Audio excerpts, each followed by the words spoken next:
I'm Kelly, and today we're going to talk about keeping your baby safe. Keeping infants and toddlers safe is a full-time job. The following are a few tips to help make your job easier.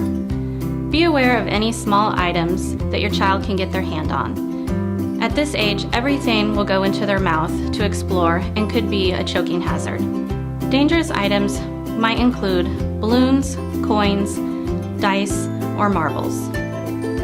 You might consider getting down on your hands and knees to explore the environment from your child's level. Be aware of what might look interesting that they can get their hands on. Now it's time to childproof. In the kitchen and bathroom, look for chemicals, cleaners, makeup, and perfume. Children may mistake blue cleaner for Kool-Aid or a yellow cleaner for apple juice. Make sure to keep all chemicals locked up in cabinets or on a high shelf out of the reach of children.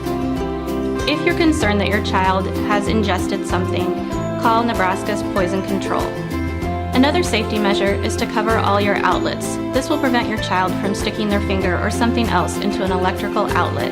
Outlet covers are inexpensive and can be purchased at most stores. If you're concerned about lead in your home, these are a few things to consider.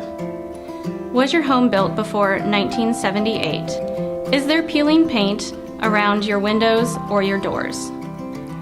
Are there spots of soil where nothing will grow? If so, you might consider having your child between the ages of 1 and 6 tested for lead.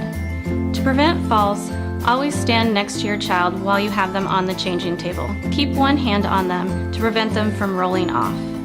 Make sure bookshelves are not top-heavy so a child exploring won't pull it down on top of themselves.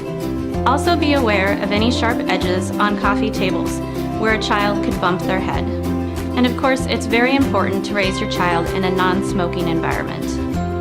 For more information, call Nebraska Children's Home Society on our confidential toll-free number.